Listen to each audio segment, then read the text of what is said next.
안녕하세요. 이렇게 인사를 길게 하세요.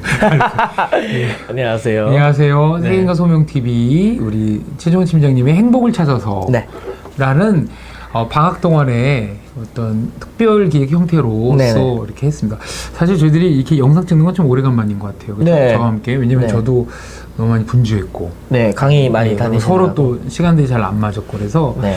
또 이번에 또 행복에 대한 개념 그 영상은 우리 최 팀장님이 혼자 네. 너무 잘 올려주셨는데 아유. 저도 찍으실 때 옆에 다 있으면서 이렇게 다 들으면서 제가 많이 도움을 많이 받았습니다.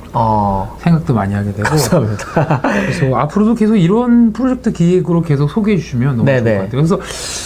그래서 일단은 우리가 행복에 대한 그 토픽으로 예. 행복을 우리가 이번에 선정한 이유의 동기가 좀 있을까요? 좀 그래도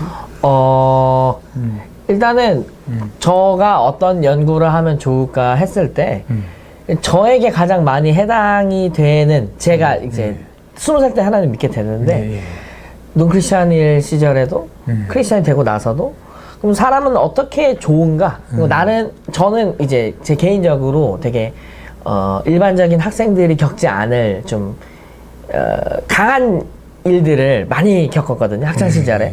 근데 그때 논크리스찬으로서는 되게 치열하게 생각했던 것 같아요. 그때 막 공부하면서 굉장히 제 나이 거를 한참 위로 초월해서 공부를 하면서 당연히 힘들었죠.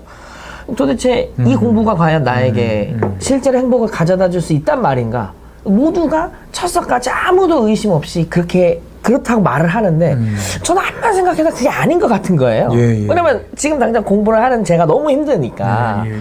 그럼 과연 도대체 나에겐 뭐가 있어야 되지? 나는 그때 당시에는 거의 생존의 개념으로 생각했던 것 같습니다. 나는 이 지옥 같은 공부에서 어떻게 살아남을 수 있지? 너무 힘든데? 이랬고, 하나님을 믿게 되고 나서는 이제 크리스찬들을 향해서 감사하게도 제가 원래는 되게 긍휼함이 없는 사람인데요. 하나님께서 많이 긍휼함을 주셨던 것 같아요. 학생들을 보면서도, 청년들을 보면서도 하나님을 믿는다고 하는데 삶이 힘들고 고통을 느끼고 있는 자기 삶을 잘 해석하지 못하는 지체들 보면서 어떻게 하면 인간이 행복할까? 크리스찬 행복은 논크리스찬과 좀 다른가? 어떻게 다르지? 이런 생각을 이제 좀 많이 했던 것 같습니다. 그래서 이제 선정을 하게 됐죠. 그래서 행복에 대해서 우리가 한국 사회, 우리나라에서 보편화되어 있는 어떤 입시나 그다음 결국 입시를 통해서 나중에는 그 입시가 결국은 이제 너무 허무하지만 이제 높은 연봉 뭐 이렇게밖에 연결이 안 돼요. 그렇죠. 또 뭐 좋은 대학이 반드시 또 연봉 또 그건 아닌데. 그리고 또 보장이 돼 있는 것도 아니고. 근데 뭔가 우리만의 어떤 법칙과 로직이 막 형성되어 있는 가운데서 방금 말씀하신 것처럼 너무 부자연스럽구나. 그래서 이번에 우리 최종원 팀장님께서 도대체 행복에 대해서 또 다른 나라는 또 과거에서는 무슨 말을 어떻게 행복에 대해서 말하고 있는가를 한번 짧지만 앞으로 이걸 또 계속 또 하실 것 같아요. 너무 또 이번에도 좋았기 때문에 그래서 그거를 정리하셨는데 일단은 두 번은 약간 고대, 옛날, 옛날. 그다음에 약간의 두 번은 근현대. 근데 이제 처음에 첫 번째는 이제 고대 그리스에서 철학자들이 행복을 어떻게 일컫는가를 얘기했었죠. 맞죠? 그 다음에 두 번째는 조선시대. 조선시대 거 너무 인상 깊었어요. 저도 찾으면서 되게 좋았어요. 요 책을 이용하신 거죠? 네, 맞습니다. 조선 선비들의 행복 콘서트. 이 책을 어떻게 잘 찾아가지고. 이 책은, 사람들이 일반적으로 안 사볼 것 같아요. 소개시켜드리는 게 좋을 것 같아요. 그래서 이 책은 이제 조선시대의 유교 선비들이 유교적인 관점에서 크리스찬들은 이거 더 안 사볼 것 같아요. 그럴 수 있겠어요. 조선시대, 선비 이러니까 나라 근데 여기 엄청난 통찰력을 우리 상당히 저도 인상 깊었고요. 이 책 꼭 한번 들어주시고요. 이 책이 있었고요. 그 다음에 세 번째, 네 번째는 현대의 행복인데 이거는 우리가 이제 우리 최진영님도 뭐 시간 중에 한계가 있고 그래서 이거는 이제 덴마크의 행복연구소에서 쓴 리케. 리케 무슨 뜻이죠? 이렇게가? 리케가 덴마크어로 행복이라고 합니다. 행복이라는 것을 그다음 6개 정도를 한번 요약해 주신 것 같아요. 그래서 첫 번째가 공존. 어떻게 사람들끼리 건강 아닌가요? 건강? 아니면 첫 번째가 공존입니다. 공존거리가 헷갈렸어요. 네. 공존. 그다음에 공존이 이제 인간과 인간 사이에 어떻게 함께 갈 수 있을 것이냐. 공존. 네, 그리고 두 번째가 이제 돈과 관련해서 돈을 무조건 많이 버는 게 중요한 게 아니라 돈을 어떻게 인간에게 좋도록 나한테도 좋고 함께 하기도 좋도록 치환할 것인가 나의 행복으로 그게 두 번째였고 돈에 너무 압도당하지 않게 살아갈 수 있는 것들 물질을 쌓는 것에 압도당하지 말라고 얘기를 하거든요. 그리고 세 번째가 건강이었습니다. 여기서 건강은 당연히 정신적인 거, 정서적인 거, 육체적인 거 다 포함이 되고요. 그다음에 네 번째가 자유. 해서 여기서는 좀 현대적인 의미로 일과 내 일상생활의 좀 균형. 그래서 워라밸이라고 요즘 많이 얘기하는데 요거를 좀 어떻게 할 수 있을까 있고 그 다음에 다섯 번째가 신뢰감입니다. 사람들이 함께 산다 그래서 많이 좋은 게 아니라 이제 어떻게 하면 유대감을 쌓고 친해질 수 있을까가 있었고 마지막이 이제 친절함. 네, 저는 굉장히 놀랐어요. 마지막에 친절함해서 얼마나 웃고 상대방 잘해주고 이게 상당히 이게 쓰신 분이 기독교인인지 잘 모르겠는데 그런 거 조사하셨어요. 농담이에요, 농담. 이메일도 보내보시고. 이메일, 그건 잘생겼습니다. 네, 잘생기셨어요. 마이크 네. 이 사람이 행복을 논하면 안 되죠, 저런 사람들이. 잘생긴 나가서 살기는 그럼 코펜하겐 행복연구소 소장님인데요. 잘생기셨어요. 근데 이 마지막 챕터를 보면서 약간 좀 성경에 대접받고자 하는 대로 남을 대접하라 이렇게 나오잖아요. 근데 그 얘기가 또다시 나오거든요. 내가 타인에게 먼저 친절해야 그 타인도 나를 친절히 대한다. 뭐 이런 이게 행복이 굉장히 중요하다. 이런 얘기를 했었습니다. 그런 차원에서 오늘 제가 영상 찍으면서 최 총장님께 친절히 대해야 들어가요. 아유 감사합니다. 늘 친절하셨는데. 근데 우리가 사실 이렇게 지금 우리가 한 번씩은 잠깐 살펴보겠지만 앞에 영상들을 꼭 한번 보시면 좋을 것 같아요. 또 우리 최 총장님께서 말씀도 하시지만 또 이 본문들을 같이 인용하시면서 읽어주시는데 또 되게 경쾌하게 잘 읽어주셔요. 그리고 들으면서도 그래서 과연 기독교인들이 이걸 살까? 이제 기존에 이제 그때 일단 기독교인들이 왜 이걸 뭐 안 산다는 게 아니라 일단은 요즘에 크리스찬 분들이 책을 잘 안 사요. 여름에는 더 안 사고. 그렇죠. 여름엔 더 안 사고. 근데 가뜩이나 더 기독교 서적이 아닌 것에 대해서는 또 잘 안 보시는 경우도 있고. 그래서 이런 책들은 한번 이렇게 인용고도 들으시면서 저런 관점이 있구나를 들으시고 나서 꼭 한번 책도 뭐 사셔서 또 두루두루 같이 보셔도 되니까 그래서 꼭 한번 참고해 보시면 좋을 것 같아요. 그럼 한번 뭐 간단하게 한번 우리가 좀 얘기를 해본다면요. 이 고대의 그리스 철학자들이 행복을 언급한 것 중에 최 총장님이 좀 인상 깊게 생각했던 거 있으면 한번 이렇게 또 한번 말씀해 주시면 좋겠어요. 그 이전에 제가 행복의 철학사라는 강의를 들었었는데요. 서양 세계에서 의외로 제가 생각했던 것보다 저는 철학자들이 굉장히 행복에 관심이 많고 뭔가 철학의 궁극적 목표 뭐 이런 거라고 저는 생각했어요. 과연 인간은 뭘로 행복한가? 근데 의외로 철학자들이 행복을 잘 다루지 않았고 첫 번째 안 다뤘고 두 번째가 철학자가 행복을 논하는 거를 약간 좀 철학자들의 세계에서 무시하는 좀 경시하는 경향이 있어요. 왜 그러냐면 행복을 약간 인간의 최종적인 본질보다 한 단계 미친 처세술의 일환으로 봤어요. 철학자들은 많이. 그러니까 우리 철학자들, 그러니까 좀 과장되게 얘기하면 우리 같이 고결한 철학자들은 요거보다 상위에 인간의 본질을 논해야 되는 거지. 이런 처세술 같은 거는 이걸 뭐하러 우리가 해. 이런 경향이. 어떤 실제에 대한 것 같아요. 진짜 뭐가 실제냐에 대한 거. 그러다 보니 정작 많이 안 다뤄졌어요. 행복이라는 또 거기다 또 보니까 또 이게 고대에는 개인이라는 개념이 없었던 것 같아요. 그래서 플라톤도 뭐 국가론을 쓰지. 거기에 어떤 누가 과연 이제 국가를 운영하면서 국가 그 본연의 역할을 할 건가지 개인에게는 집중하지 않았던 것 같아요. 집단화된 사회다 보니까. 근데 이제 그런데도 행복을 논한 분들이 있었던 거죠. 네, 그렇죠. 그게 이유가 제가 왜 그때도 잠깐 첫 번째 영상에서 말씀드렸지만 그 세 명을 찾았었는데요. 그분들 찾은 이유가 현대의 우리 사정에 굉장히 맞닿아 있다는 생각이 든 것이 그러니까 이분들도 실존에 부딪힌 거죠. 그렇죠. 왜냐면 그 폴리스라는 국가 체제가 붕괴되고 있는 영원할 거라 믿었던 영원 무궁할 거라 믿었던 집단화된 그 의식 속에 예. 집단이 사라지니. 예, 그렇죠. 그게 나를 지켜줄 집단이 사라지니까 삶이 고통스러워진 거예요, 실제로. 그러면 과연 우리는 이 상황에서 어떻게 행복을 찾아가야 할 것이냐 예. 했을 때 몇몇 철학자들이 아, 이런 거 아닐까요? 이렇게 살아야 되지 않을까요? 해서 뭐 쾌락주의로 오해를 많이 받는 에피쿠로스 얘기도 했었고 그 반대편에 있었던 스토아 학파도 얘기를 했었고 이렇게 몇몇 분들을 이제 말씀을 드렸었죠. 그래서 저는 이 전혀 스토아 학파와 그 쾌락주의 이쪽이 다른 줄 알았는데 그것도 또 아니고 통하는 부분도 네, 있고. 통하는 부분이 있고 아 저가 오해했던 것도 많았구나 이런 것도 느끼고 무엇보다 이 상황에서 이렇게 생각했구나. 그러면 현대 우리는 이거를 좀 이렇게 비슷한데 지금 우리도 뭐 경제 성장이 안 된다, 국가가 뭐 어렵다 이런 얘기가 많이 나오는데 이 상황에서 국가가 뭘 해줄 수 없다, 그러니까 기대하기 어려운 상황에서 도대체 그럼 개인은 뭘 해야 되나? 국가가 변화될 때까지, 정책이 바뀔 때까지 그저 기다리는 수밖에 없는가? 개인은 무기력하게. 저는 이제 그렇지 않다고 본 거죠. 예. 그래서 그게 인상 깊었습니다.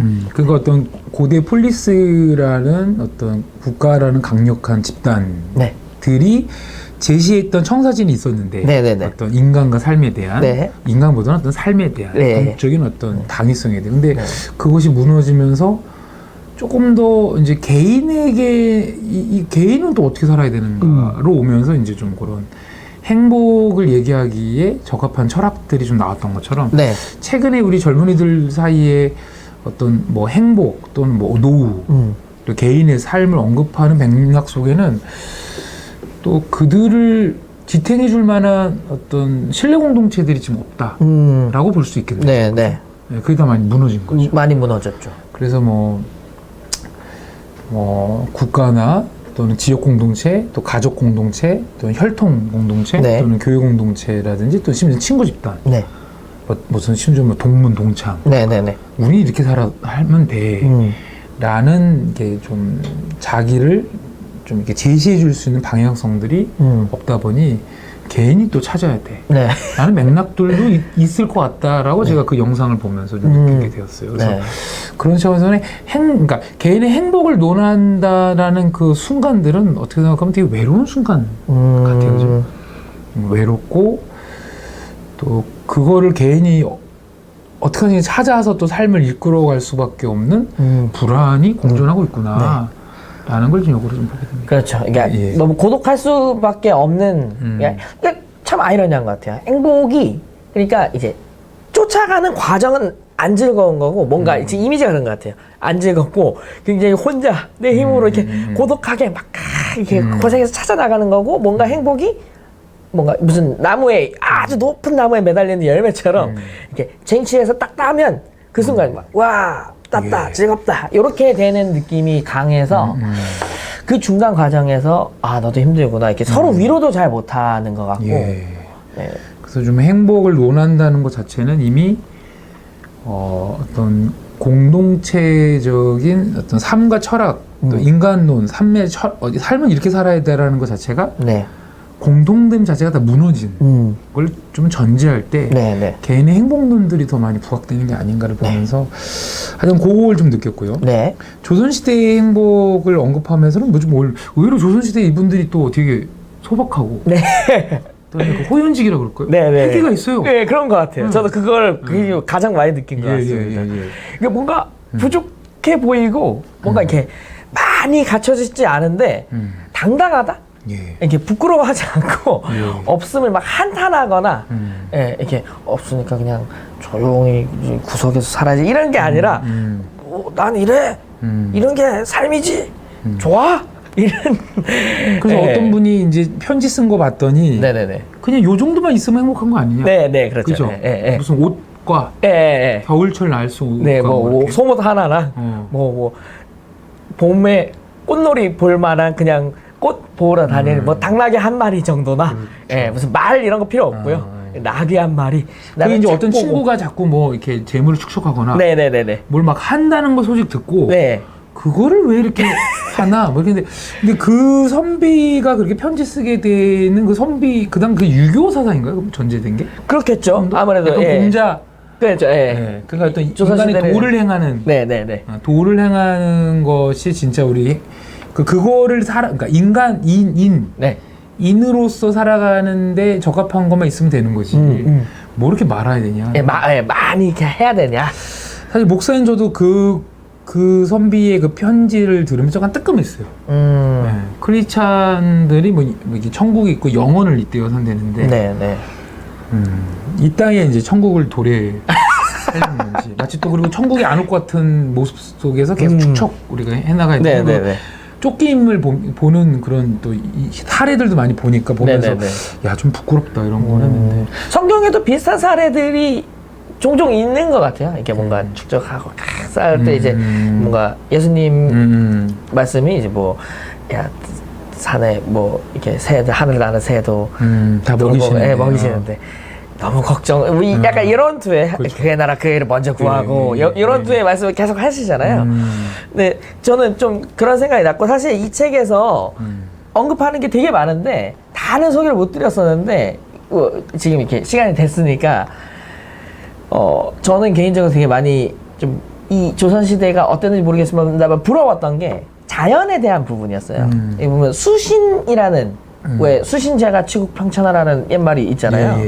그러니까 첫 번째가 수신, 내 몸을 이렇게 잘 돌보는 건데 그 수신으로 보통 이제 이때 당시에는 자연과 좀 버타는 삶에 대한 얘기나 시조나 문구가 굉장히 많이 나오는데 뭐 풍경을 적은 거거나 그때 당시 그림인 산수와 같은 그림이나 이런 걸 봤을 때는 저는 굉장히 부럽다.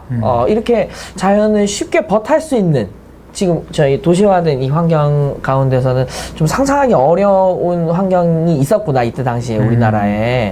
그래서 저는 되게 부러웠고 자연과 함께하는 삶이 어떤 것일까 좀 귀농까지는 아니지만 뭐 그 당시 뭐 아파트가 없었으니까 문 열고 나오면 다 그렇죠. 그럴 수도 있겠죠. 저는 좀 궁금해졌어요. 사실 생각해보면 집도 굉장히 집이라는 것 자체가 초가지, 뭐, 기와지 이런 게 다 자연물로 만들어진 것이었고, 물론 불편했겠지만, 지금 현대 입장에서는, 그러면 어떻게, 자연과 함께하는 게 분명히 기독교적으로도 그렇죠. 봤을 때, 맞아요. 우리에게 좋은 것인데, 어떻게 이걸 좀 누리고 접하지? 최대한? 그럼 어떻게 보면 이 주거 환경 자체가 네. 이 조선시대 말고도 네네. 이제 다 요즘에 이제 도시화가 돼서 그런데 이전에 주거 환경은 다 소박했던 것 같아요. 네. 예, 소박하고 딱 보면 이게 진짜 이렇게 어떤 산 끝자락과 연결되는 집인지 산 끝자락인지 네네. 집인지 구분이 안 될 정도의 그런 네. 소박함들이 다 있었던 것 같은데 저는 이게 조선시대의 이 선비들이 갖고 있는 그 의연함들 사실 이제 이 정도만 갖고 있으면 되지 않냐라는 걸 이렇게 딱 들었을 때는 현대적인 거는 이 정도만 갖고 있으면 되지 않아? 라는 그 조선시대의 그 기준은 현대에 왔을 때는 노숙자 수준이죠. 사실은. 네, 그렇죠. 뭐 두 벌에 네.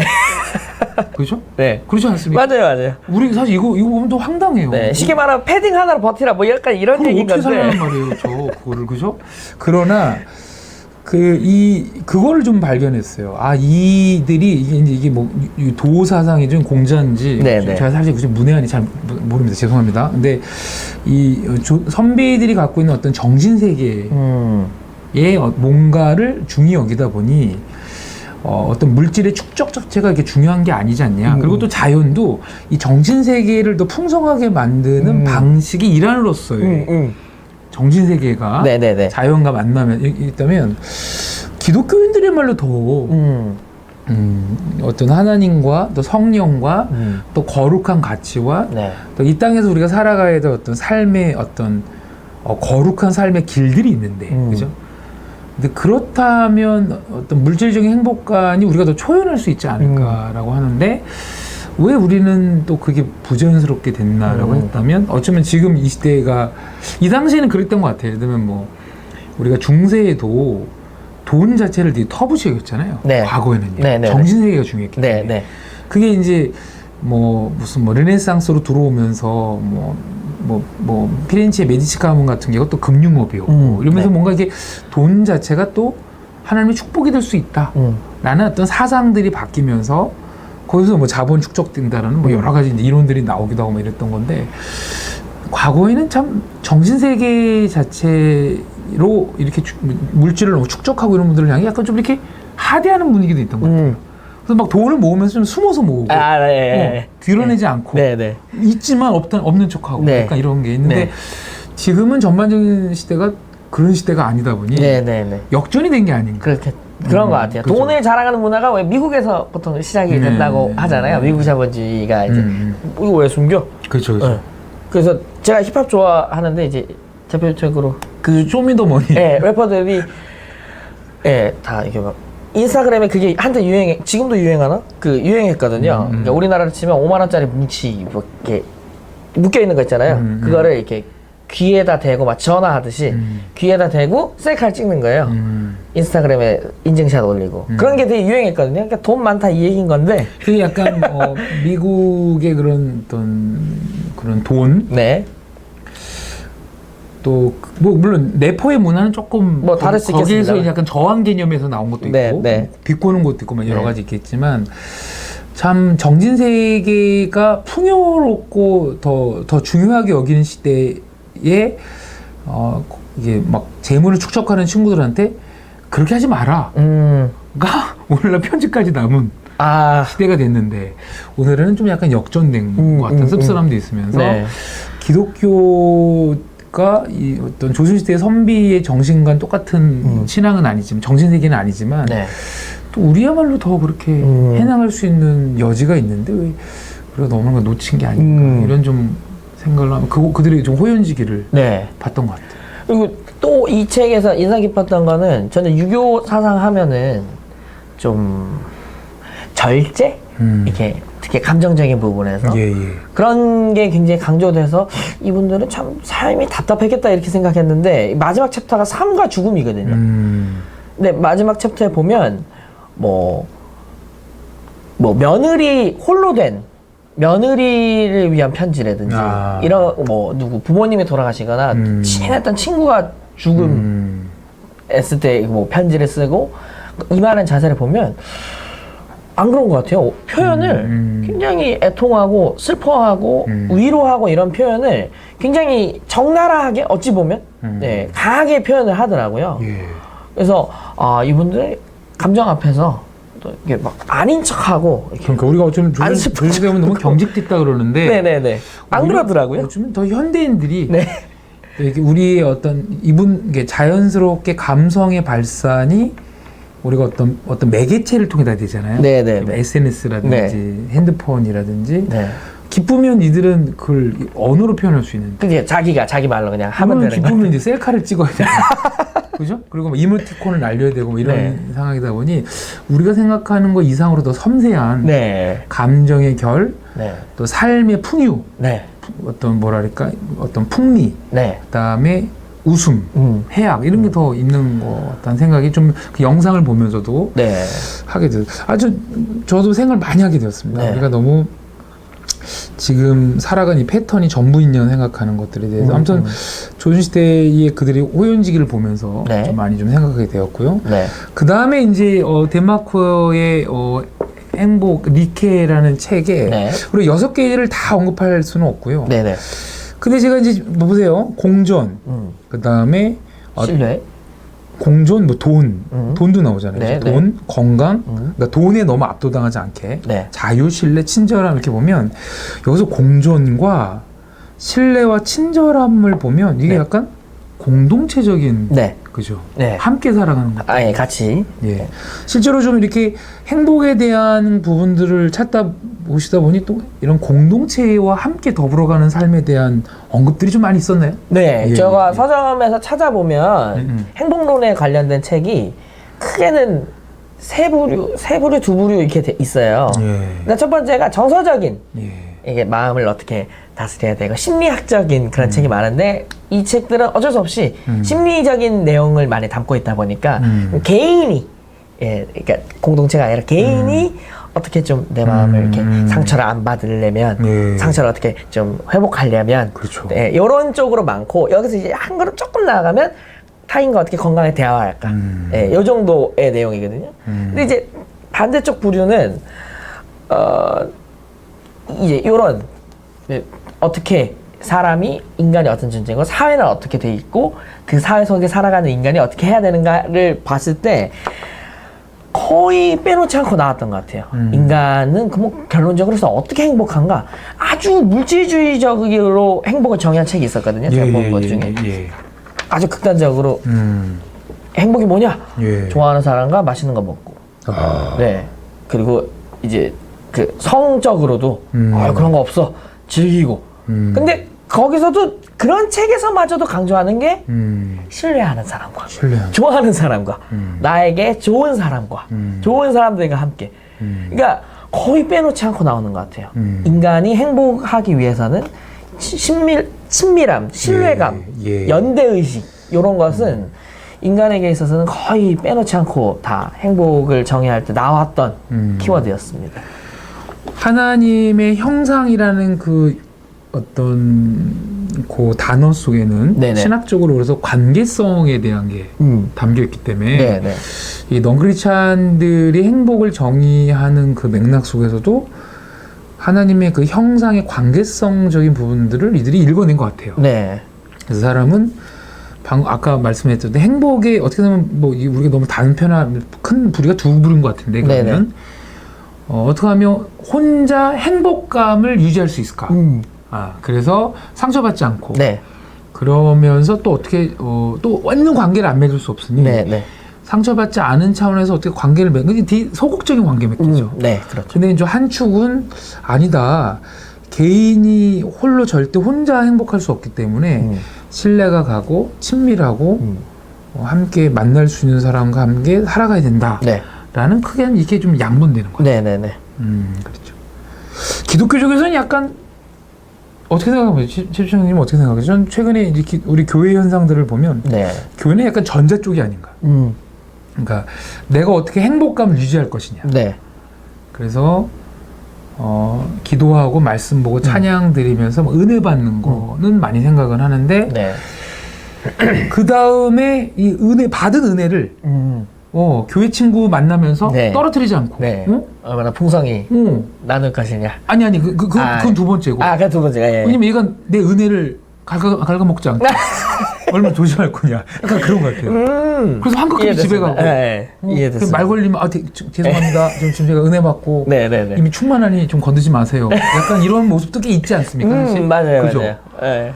아까 방금 말한 내가 은혜 받았으니 끝난 다음에 그럼 이제 공동체 지체들과 나눔해야지가 옛날에 좀 있었어요. 옛날에는. 근데 최근에는 그러지 않는 것 같아요. 최근에는. 저는 공동체에서 제가 20살 때 하나님을 믿게 됐거든요. 근데 하나님을 믿게 되고 나서 말씀하신 게 공감이 됐던 게 제가 처음에 제가 하나님을 믿게 되고 뭐 이렇게 알게 됐을 때 처음 했던 생각은 나는 이렇게 됐는데 그러면 딴 사람은 어떨까? 였거든요. 저 사람은 어쩌다 믿게 됐을까? 저 사람은 왜 교회 열심히 다닐까? 였거든요. 그래서 이제 뭐 그 셀 모임이라든가 제자훈련을 받았는데 제자훈련 가운데에서 서로 그런 걸 좀 나누는 시간이 있더라고요. 그렇죠. 그때 이제 저런 일도 있군. 저 사람 저런 사연이 있었구나를 아니까 또 제 믿음이 오히려 더 강해지고 풍성해지는 경험이 있었는데 말씀하신 대로 최근에는 이게 믿게 되면 뭔가 또 은혜를 받으면 은혜를 받으면 이거를 막 이렇게 나누는 이게 에너지가 이쪽으로 향하기보다는 에너지가 이렇게 향하는 것 같아요. 안쪽으로 더 향하게 되는 것 같아요. 또는 이런 것도 있지 않습니까? 예를 들면 이게 이제 어떨지는 모르겠는데 예를 들면 아주 뜨거운 찬양 집회. 그래서 막 정말 찬양도 뜨겁고 막 하는데도 이 어떤 청년이나 어떤 성도는 거기서 소위 말해서 이제 은혜가 안 되는 거야. 은혜가 안 되는 거야. 뭔가 이게 자꾸 이렇게 집중이 안 되고 지치고. 그런데 그 모임이 다 끝나고 이렇게 시무룩한 얼굴로 갈 때 어떤 집사님이 뭐 누구씨 또 누구 성도님 또 청년들을 향해 뭐 어떤 형제 자매 오늘 밥 먹으러 가는데 식사 좀 합시다. 그래서 식사하는데 찬양 집회에서는 경험하지 못했던 되게 또 이렇게 뭔가 하나님의 사랑과 또 은혜를 그들과의 틈에서도 경험할 수 있도록 우리 열어놔야 된다. 저는 그런 경험이 있거든요. 저는 그러니까 예배를 통해 우리가 예배와 같이 모여서 말씀을 통해서 주시는 하늘 은혜도 있는데 전혀 기대하지 않았던 어떤 지체들과의 만남을 통해 이게 하나님의 사랑이었구나라고 그 힌트를 얻고 오히려 그것이 또 신앙의 성숙을 하는데 또 되게 중요한 작용도 되는데 제가 요즘에 만나는 우리 청소년 청년들을 보면 이 서로 간의 만남을 통해서 하나님의 사랑을 경험하겠다는 거에 대해서 많이 닫혀 있지 않나, 그렇죠? 네네. 닫혀 있고 그냥 이렇게 예배 모임 시간에 그리고 뭔가 이렇게 목사님의 설교 또 그게 나쁘다는 건 아닌데, 네네네. 근데 우리가 그것만 우리가 소위 이제 하나님의 은혜를 경험할 수 있다라고 했을 때 당연히 이제 공동체는 관심이 없어 싫어하게 여기시고 우리를 이제 내 은혜를 까먹는 안 좋은 어떤 방어적으로 임할 수 있는 일을 보는 게 아니에요. 근데 리케라는 책에서도 이런 공존이라든지 그다음에 신뢰라든지 친절함이라는 거는 다 사람들과의 만남들이었던 것 같아서 그거 되게 인상 깊었던 것 같아요. 저도 인상 깊었습니다. 이제 만남에 시작한 사람들이 다 맨 처음에는 공통점이 두렵고 이게 될려나 이게 말이 돼 본인들이 생각해도 근데 이렇게 그랬었는데 시도를 해서 성공한 사례들을 이렇게 보면 하나같이 하는 말들이 인간의 공동체로 모이는 시도를 처음엔 될까 이렇게 될까 하다가 하나같이 다들 이게 결론적으로 하는 말이 저는 좀 은혜를 개인적으로 받았는데 사람이 이렇게 다양하고 우리 동네에 이렇게 다양한 재능과 이렇게 다양한 모습이 녹아 있는지 몰랐다. 그러니까 멀리서 보니 그냥 사람 1, 주민 2, 주민 3 이랬던 사람들이었는데 한 걸음 더 다가가서 서로를 보니까 이 사람이 이런 사람이로군. 이 사람이 이런 걸 갖고 있군. 이 사람이 이런 걸 좋아하는군. 너무나 다르고 너무나 다른데 함께 했을 때 이게 그게 나누어졌을 때 너무 서로에게 다 좋고 도움이 되는 일들을 겪었다라는 것이 공통된 고백이에요. 이런 일을 시작한 사람들의 고백이에요. 그래서 저는 그렇지 맞아. 하나님이 인간을 다 똑같이 안 만드시고 왜 저희가 강의할 때 그렇게 설명하잖아요. 하나님이 왜 인간을 다르게 만들었냐? 나에게 없는 것을 저 사람 도움받고 저 사람에게 없는 것을 내가 도와주라. 그렇죠. 그래서 함께 살라고 하나님이 인간을 다르게 만든 것이라고 제가 강의를 하는데 이렇게 실제로 하려는 사람들이 있구나. 멋지다. 이런 생각을 좀 사례들을 보면서 하게 됐었죠. 그래서 요런 뭐 앞에 또 우리 최정은 팀장님이 다양한 사례들을 많이 인용하셨습니다. 꼭 한번 참고하시면 좋을 것 같은데요. 이게 지역에 있는 사람들이 지역의 다른 타인들과 함께 만나고 또 소통해 가려는 그런 운동들을 보면서 되게 부러웠던 것 같아요. 첫 번째 왜 부러웠냐면 그들은 그 지역을 떠나지 않는다고 생각하는 것 같아요. 근데 적어도 우리나라 상황에서는 어디 살고 있으나 이곳에 영원히 있을 수 있을까? 생각 못 하잖아요. 대부분 또 뭐 월세나 전세고 또 집을 사도 재개발이 되면 또 떠나야 돼요. 다 흩어져요. 이사를 빈번하게 하니까. 가고요. 그러니까 이게 참 도시 공간에서는 과연 이게 공동체가 가능할까? 그래서 뭔가 좀 자주 보던 사람이어야지만 저분들을 다 어떤 긴장의 대상이 아니라 소통의 대상으로 여기고 오히려 더 하나님 나에게 준 축복의 어떤 선물로 여겨보자라고 뭔가 이렇게 같이 뭔가 시도를 해볼 텐데 일단은 이 지역 자체에 대한 애착을 안 갖게 되는 일이 벌어지는 것 같아요. 그죠? 그러다 보니 그게 몸에 만성화되다 보니 뭐 집을 사서 어디 가더라도 또 집을 사서 가더라도 또 계속 있을 생각 안 해요. 집값 올라면 떠나야죠. 그죠? 팔고 옮기. 우리나라 어떻게 이게 유목 노마드적인 그러게 말입니다. 유목민처럼 됐어요. 그 유목민들 어떻게 사나? 외로워서. 그래서 그들끼리 또 친하지 않을까? 오히려 엄청 끈끈한데. 풀 찾아다니면서. 그렇죠. 그래서 우리는 이게 그래서 이 공동체로 모이는 사람의 특징을 보니까 좀 그 지역에 좀 오래 난 있을 거야라는 분들이 뭔가 형성돼 있구나. 근데 당장 이걸 우리 한국 상황에서 적용하려다 보니까 저도 그런 것 같아요. 저도 그 사례를 듣고 우리 동네 가서 봤더니 온 지도 얼마 안 됐고 저도 그 동네 간 지도 얼마 수시로 또 이사가 나가요. 이사가 나가요. 예, 계속 이삿짐 예. 차 와가지고 왔다 갔다. 딱 한 번 저희 동네에 있는 어떤 물론 이제 거기 동네 계신 가게 주인분들과는 좀 친해졌죠. 네네네. 인사도 드리고 예. 뭐 이렇게 또 제 지갑 떨어진 거도 주소도 주시고 무슨 뭐 인사도 했는데 저희 아파트 단지에 사시는 어떤 지역 주민과 한 번은 친해졌었는데 이분이 이제 술만 먹으면 주사가 심해요.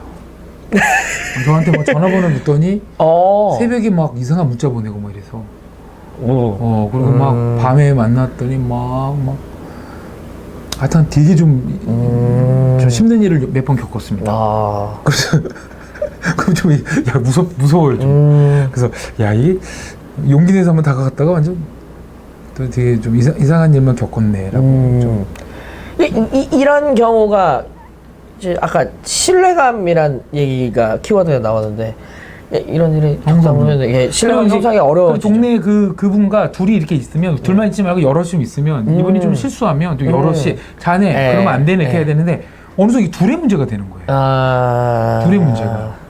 그러니까 이게 관계성이 뭔가 이렇게 형성될 수 있는 기회가 없고 그냥 친절했더니 이분도 나한테 친절함이 잘 다가와 줬는데 갑자기 이분이 이제 함부로 하기 시작하니까 이 공동체가 없으니까 둘과의 잘못하면 이게 또 진짜 이상한 뭐 어떻게 싸움이 나든지 여기가 나한테 실수하는 입증할 길이 없더라고요. 뭐 이런 일들이 그래서 근데 결국 또 공동체 문제네요. 이게 공동체가 없는 거예요. 네, 공동체가 없는 이분이 이렇게 밤에 이렇게 길에서 만났는데 막 술 먹으러 가서 날 끌어내고 막 이런 걸 사람들이 지키면서 보는데도 아무도 그에 대해서 제재하지 않고 그래서 아예 안 된다 해도 막 막무가내고 이런 식의 태도들 그래서 이게 그냥 개인이 혼자 친절한다고 되는 게 아니구나. 그런 거 같네요. 이 지금 말씀하신 부분 되게 깜짝 놀랐는데 이런 시도를 뭔가 해보려는 사람들이 굉장히 많이 부딪히는 장벽이라고 하더라고요. 그렇죠. 그러니까 하는 얘기가 뭐냐면 복불복이란 얘기냐. 그렇죠. 내가 괜찮은 사람과 내가 친절히 대했을 때 상대방이 나를 친절히 대하려는 보장이 없지 않느냐. 결국 또 신뢰감의 문제인데 근데 이 신뢰감이 1대1의 관계에서는 복불복이 되는데 이게 여럿이 있으면 이게 서로가 중간이 되잖아요. 건강한 견제가 되는데 네네네. 그래서 이걸 어떻게 출발할 것이냐라고 했을 때 그 생각이 들었어요. 만약에 제가 그냥 저도 이제 조금만 노력한 거니까 한번 그래서 뭐 마주쳤던 분이고 친절하게 또 마주치고 인사하는 분은 많죠. 어떤 또 다른 또 이렇게 중년의 분은 제가 이제 밤에 늦게 이게 집에 들어갈 때 보면 늘 아파트 안에서 담배를 필 수 없으니까 늘 담배 피러 나와요. 그래서 인사도 이렇게 하는데 저번에 좀 말 좀 걸을까. 또 담배 피러 계시는데 또 그렇기도 하고 그래서 그런 생각이 들었어요. 그냥 개인의 어떤 친절함으로만 다가가면 이게 공동체가 되기는 좀 어렵고요. 어떤 공동체로 여러 면이 한 면 이렇게 들어올 수 있는 어떤 모임의 성격이나 가치를 좀 이렇게 표방하면서 여러 사람이 들어올 수 있는 오픈 공간이 필요한 것 같아요. 그냥 오고다가 만났기 때문에 서로 친절하면서 조금 가까워졌는데 한 명이 좀 이상하게 행동을 해버리면 어떻게 손들 길이 없더라고요. 그래서 그런 것 같아요. 어떤 공동체가 형성되는 것에 대해서 앞으로도 아마 자료를 좀 갖고 오시면 좋겠는데 사실 그렇죠. 저희들도 공동체가 행복의 조건이라는 거를 많이 언급을 하는데 사실 뭐 청년들도 그렇고 다 일반적으로 심지어는 사역자님들이 시니컬하게 질문해요. 요즘에 그게 가능하냐. 심지어 교회에서도 사실 그게 잘 어려우니까요. 그래서 좀 이런 분들 모이십시오라는 어떤 가치와 철학을 좀 표방하고 그래서 그냥 인간적인 친밀감으로 뭉치는 게 중요한 게 아니라 여기에 좀 헌신할 필요가 있는 것 같아요. 가치와 철학에 헌신하고 거기에 또 기본적인 내규에 헌신해야 될 필요가 있는 것 같아요. 그리고 나서 거기에서 그걸 전제로 소통이 돼야 안전한 것도 되겠다라고 뭐 이게 뭐 무슨 원칙인지 모르겠지만 저는 그냥 절대적이지 않은데 제가 몸으로 좀 체험한 겁니다. 그 뒤로는 이제 누군가 이렇게 친절하게 좀 조심스럽더라고요. 얼마나 슬픕니까? 친절이 행복의 중요 조건이라고 했는데 친절하고 싶어도 친절하기가 망설여진다니. 그러니까 얼마나 슬퍼요. 그분은 그분을 제가 이제 그분 약주 답수시고 저한테 막 이렇게 술 주정하는 걸 이렇게 들어보니까 한 번은 거의 30분 앉아 들어준 적이 있었어요. 들어보니까 본인도 어디서 친절했는데 그 집단에서 거의 약간 소외됐구나. 공격을 당하고 약간 그런 식을 경험하지만 이분이 마음속에 뭐가 있냐면 약함은 함부로 해도 된다는 것이 본인도 겪었고 그래야 되는 게 아니야라는 게 있는 것 같아요. 그래서 친절한 걸 약함으로 이해하더라고요. 그래서 제가 나중에 정색을 했죠. 제가 이렇게 우리가 오고 가면서 그래도 아는 관계지만 밤에 그렇게 문자 보내고 또 이상한 거 보내고 이상한 사진 막 보내고 경찰에 신고하면서 당장 고소될 사람인데 그런 거는 예의가 아닙니다라고 이제 정색을 하고 제가 이렇게 강하게 어필했더니 근데 그 뒤로는 조심하더라고요. 그러면서 다시 지금은 또 이게 인사만 하고 있고 또 다시 놀고 있는데 이걸 어떻게 풀어가야 되는 건가 싶어요. 그 말이 너무 무섭네요. 친절한 게 약한 거다. 그렇죠. 그게 그런 식으로 오해하시는 경우도 있어요. 오해하시는. 저는 근데 그런 걸 많이 겪어요. 친절하면 저분한테는 함부로 해도 된다는 식들로 나오는 경우들이 있고 이런 것들이 있어서 아무튼 그 최전 심장님의 이런 공동체 행복론이라고 할까요? 공동체 행복론을 이렇게 말씀하시는 거 들으면서 고민이 많아졌습니다, 사실. 이게 어떻게 풀어가는 게 옳은 건가에 대한 고민이 많이 하게 됐어요. 제 얘기를 잠깐만 드리면 목사님 말씀해 주셔서 저는 이제 게임을 좋아하잖아요. 예. 근데 얼마 전에 이제 핸드폰으로 제가 삼국지를 너무 좋아해서 삼국지 게임을 했었어요. 근데 그 게임이 이제 연맹 이런 거를 굉장히 강조하는. 요즘은 게임이 다 연맹. 네, 맞아요. 길드. 혼자서 이렇게 할 수 있는 게임이 잘 없는데 그 게임이 이제 특별히 이제 연맹 대 연맹끼리 막 싸우고 그러니까 도저히 혼자서는 이게 나를 지켜낼 수가 없는 그런 구조여서 근데 연맹 사람들이랑 친해졌습니다. 근데 아무래도 게임이 이제 삼국지 관련 게임이다 보니까 연령대가 좀 높으세요. 그 게임하는 연령대가. 그래서 이제 얘기가 나온 거예요. 실제로 한번 만나자. 실제로 한번 만나자. 만났습니다. 만났어요. 네, 실제로 만났어요. 저는 그런 모임을 안 무서워해갖고 제가 막내. 다 막 딸이 중학생. 거의 쉰에 가까우신. 그분들도 만나자 하는 것도 이 공동체 필요죠. 네, 맞아요. 맞아요. 그래서 만났는데 제가 그때 느낀 게 빨리 친해져요. 왜냐면 공통의 관심사가 있다 보니까 강력한 공통의 관심사가 있다 보니까 그래서 이제 논크리스천들이 주로 찾는 게 이런 모임을 요즘 이제 스마트폰으로 그런 모임을 찾기는 쉬워졌거든요. 찾는 것 자체는 쉬워졌는데 그래서 이제 취미생활, 뭐 나랑 맞는 거, 공통의 관심사 이런 걸로 이제 뭉치게 되는 거죠. 근데 이제 아까 말씀하신 게 그러면 크리스찬도 이 방법을 저는 취할 수 있다 봅니다. 그래서 교회 안에도 그 교회 안에서 뭐 축구 모임, 뭐 꽃꽂이 하고 이런 모임이 있을 수 있다 보는데 여기서 이제 한 걸음 더 나아간다면 진일보한다고 저는 생각하는데 그게 이제 가치라고 생각해요. 가치. 저는 그 생각해요. 예를 들면 아까 삼국지 모임 하셨다고 그러잖아요. 네네네. 그 모임이 더 깊어지려면 방금 말한 거 두 가지. 첫 번째는 그 모임이 그냥 모여서 산만하게 이 말 저 말 해버리면 아마 그 대화에 못 끼는 분들은 떨어져 나가겠죠. 우리 모임은 이런 걸 지향한다는 방향성이 하나 있어야 되고 또 한 가지는 그 모임의 구성원들끼리 서로 우리 여기 리크에서 친절해야 된다는 거죠. 어떻게 생각하면 저희 동네 그 아저씨는 저한테 친절하지 않았던 거죠. 낙주 잡수시고 너무 함부로 저한테 했던 거죠. 그래서 이게 관계가 무서워요, 사실은. 술 먹고 계속 전화하고. 그렇죠. 무섭죠. 한 번은 막 이상한 낯선 번호가 오길래 했더니 뭐 어느 맥집집인데 제 이름으로 뭐가 무슨 뭐 돈이 걸어져 있다는 거예요. 제가 그러니까 맥주집 주인이 전화를 한 거군요. 그러니까 그 사람이 제 이름을 걸고 술을 먹은 식으로 해서 저보러 돈 갖고 나와서 그걸 갚아야 된다는 식으로. 내가 나 무슨 소리예요? 세상에. 그러니까 이런 식으로 막. 그러니까 알고 봤더니 이제 그분이 이제 이렇게 막 거기 있는 사람들과 어울리면서 자기도 뭐 친구 있다 이런 식으로 저를 친구가 없으신 분인 거죠. 저를 걸고 넘어간 거죠. 그래서 그러고 하니까 너무 놀랬죠. 그래서 이제 이거 전 아닙니다라고 이렇게 정중히 끊었는데 일단 그런 사례들이 여러 개 많아요. 그래서 이건 뭐 한 번 몇 번 친절했다가 무슨 호구가 된다는 느낌이 있는 거예요. 그러니까 우리 그렇잖아요. 우리 뭐 친절하면 무슨 진짜 뭐 함부로 해도 된다는 것들을 이 좀 이렇게 되는 세상이구나를 네. 그래서 이제 여기서는 이런 친절이 서로 있어야 되는 네.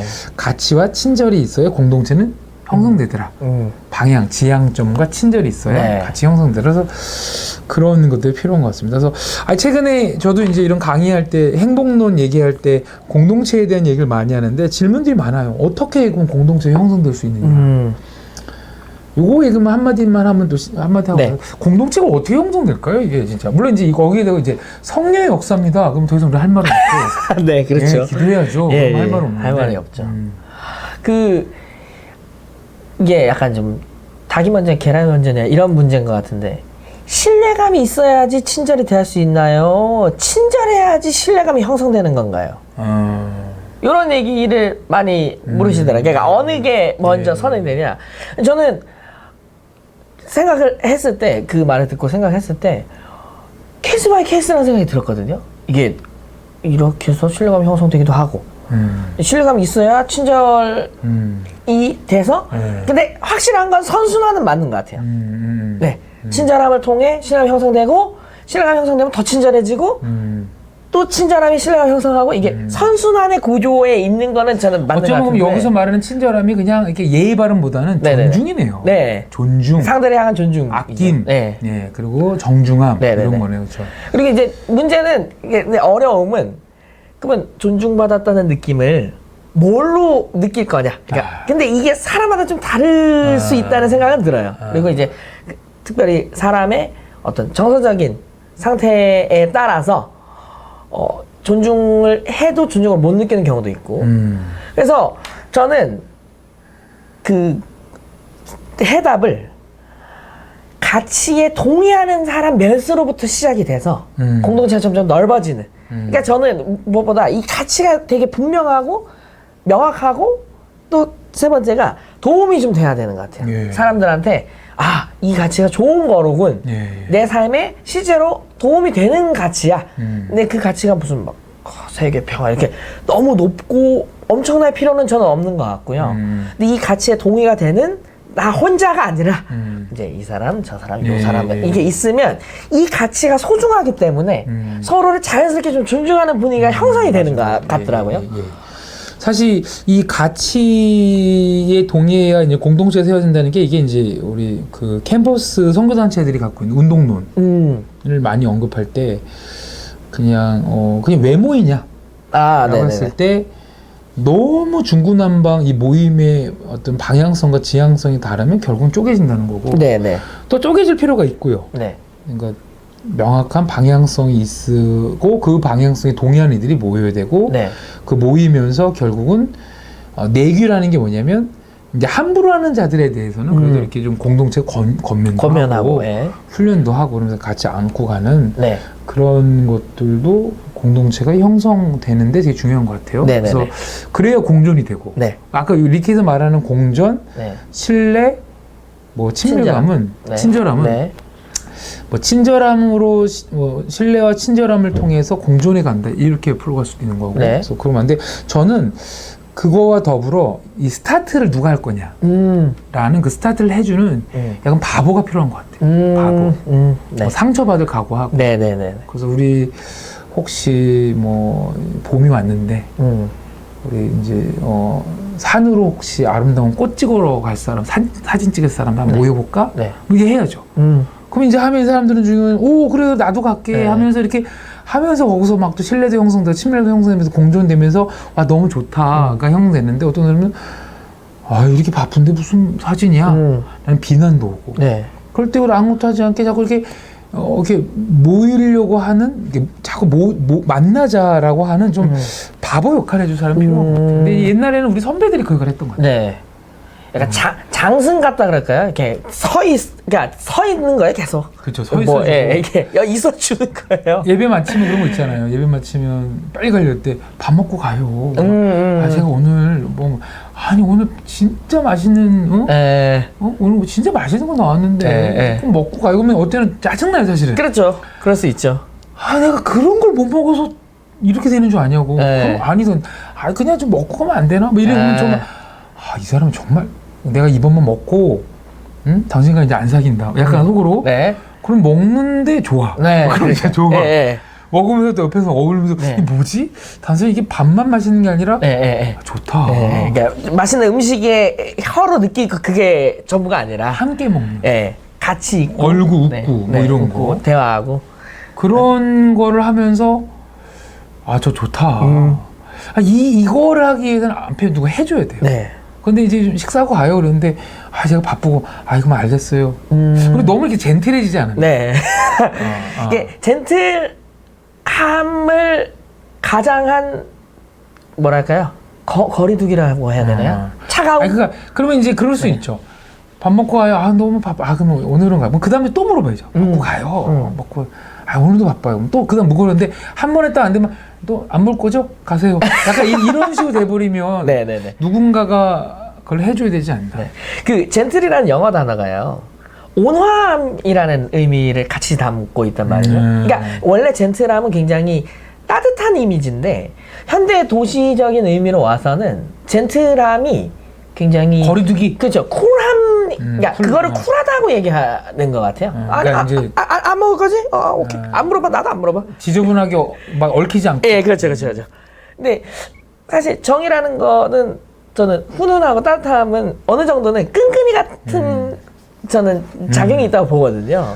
물론 이게 당연히 뭐 많은 사람들이 얘기하지만 어떤 부분에 있어서는 안 좋게 작용할 수도 있습니다. 그 끈끈이 같은 게. 그러나 그거는 이제 어떤 일을 할 때나 어떤 목표를 향해 달려갈 때는 명확하게 사실관계하고 책임관계를 명확히 하는 게 당연히 필요하겠죠. 그러나 그거는 이제 그쪽 바이브의 일인 거고 이게 아예 다른 쪽 바이브잖아요. 신뢰감, 친절함, 공동체, 사귐 이쪽은 아예 다른 바이브잖아요. 그럼 이쪽일 때는 사람들끼리 이게 하하호 이게 그래. 사실 오늘 좀 아닌데 가서 이렇게 같이 이렇게 어울리고 함께 하고 이런 게 있어야 되는데. 그러니까 이제 밥 먹고 가요. 오늘 모임하고 가요. 우리 좀 만나.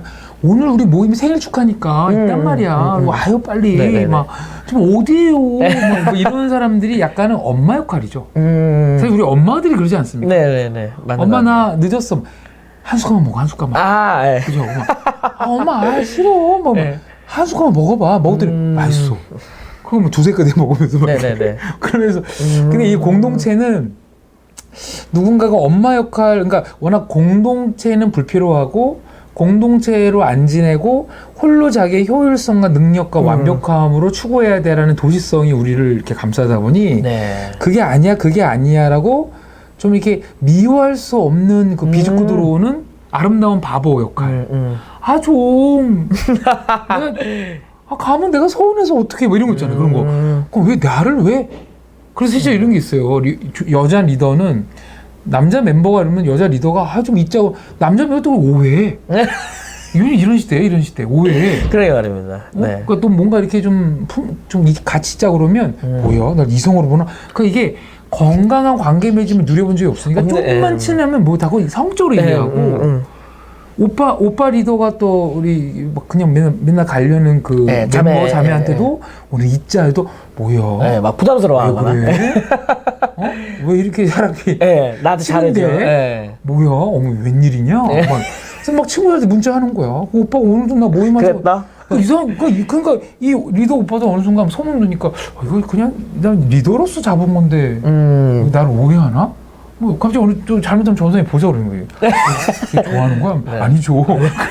약간 이런 이상한 시대가 된 것 같아요. 그래서 뭔가 인간과 인간의 관계가 다 성적인 거 아니면 어떤 그런 연애, 관계적인 것만 존재하고 그거 관계 존재할 때는 끈끈해요. 그렇잖아요. 심지어는 폭력도 일어나잖아요. 그럼요. 근데 진짜 인간과 인간의 친밀감을 위한 그 끈끈함들에 있어서는 에너지를 발휘하는 이들이 점점 사라지는 시대가 온 게 아닌가. 그러니까 이후에 이 공동체 행복론에 대한 걸 우리가 경험하려면 이런 분들을 양성해야 되는 필요가 진짜 있는 것 같아요. 그래서 뭐야? 70번씩 7번이라도 잡는. 계속 잡는. 네네네. 성경 구절을 조금 제가 따로 잡는. 자, 가자. 생각해보니까 진짜 셀 리더를 교육하고 양육할 때 진짜 중요한 부분. 이거 해줘야 돼요. 이거. 제가 슬픈 얘기인데 진짜 많이 봤거든요. 이걸 잘 못하는 특히 너무 많이 봐가지고 이거를 참 네. 이거에 필요한 것 같습니다. 네. 공동체가 되려면 이렇게 공동체에 대한 부분은 더 계속 다뤄야겠네요. 네.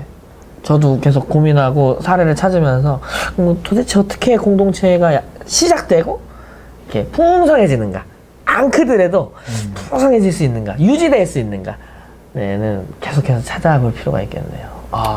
그래서 이제 뭐 끝으로 그런 거 있지 않습니까? 이렇게 누가 소그룹 모임도 안 하고 가면 그 중에 멤버 중에 누가 한 명이 우는 멤버가 있어야죠. 울면서 내가 그냥 집에 갔어.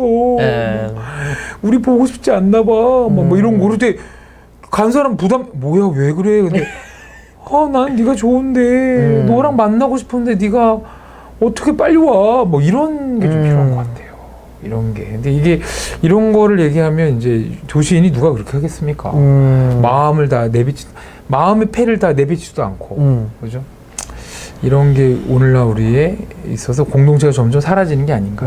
그래서 공동체 약간 행복론에 있어서는 공동체 바보들이 좀 등장해줘야 되지 않나 이런 얘기도 하면서 사실 우리 최재원 집사님 하신 거 보면서 고민을 많이 하게 되었습니다. 끝으로 우리 최재원 집사님 뭐 한마디 이거 준비하시면서 느끼셨던 거 한마디 있으면 해보시고 또 이후로도 이런 거 계속 또 네. 사례들 많이 소개해 주실 거죠? 네. 행복에 대한 거 또 공동체에 대한 네네네. 거 공동체로 어떻게 하면 행복해지는지에 대한 수많은 어떤 외국의 사례들 이런 것도 계속 좀 소개해 주면 좋겠는데 네. 혹시 뭐 준비하면서는 이 책을 선정한 이유도 그건데 아까 잠깐 언급했던 것처럼 개인을 너무 위로하든지 그게 아니면 구조가 잘못했다. 그러니까 너무 미시적인 담론이거나 너무 거대한 담론이 많아요. 행복론에 있어서.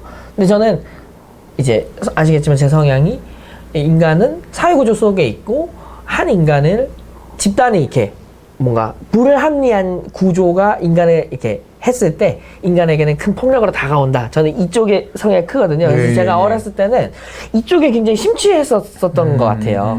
그러니까 부패하고 뭐 잘못됐고 구조가 이게 뭐야. 근데 저는 어느 순간 회의감이 든 거는 그러면 나는 일개 시민일 뿐인데 사회구조가 잘못됐다. 경제구조가 잘못됐다. 비판만 한다면 네, 교육구조가 잘못됐다고 얘기를 하는데 그럼 도대체 언제 바뀌냐 했을 때 이게 제가 할 수 있는 게 아니잖아요. 저는 일개 한 명의 시민일 뿐이니까요. 할 수 있는 게 아니다 보니 그러면 바뀔 때까지 언제까지 기다려? 그러면 행복은 사회구조가 바뀌기 전까지 나는 도저히 이게 이룩할 수가 없는 넘볼 수가 없는 것이란 말인가? 라는 생각이 든 거예요. 근데 이 책이 그래서 좋았던 점이었는데 개인이 함께 할 수 있는 시도해 볼 수 있는 무언가 여러 가지 방법론들을 제시해 준다는 면에서 저는 되게 좋았거든요. 그래서 저는 앞으로도 계속 그런 걸 찾아오겠습니다만 시민으로서 한 사람의 시민으로서 또 한 명의 신앙인으로서 한국교회 전체가 아니라 이까지 내가 못할지라도 내 교회 내 부서 안에서라도 어떻게든지 호노하고 따뜻하고 함께 행복하고 서로 시민은 또 그게 성경적인 거죠. 성경적인 거죠.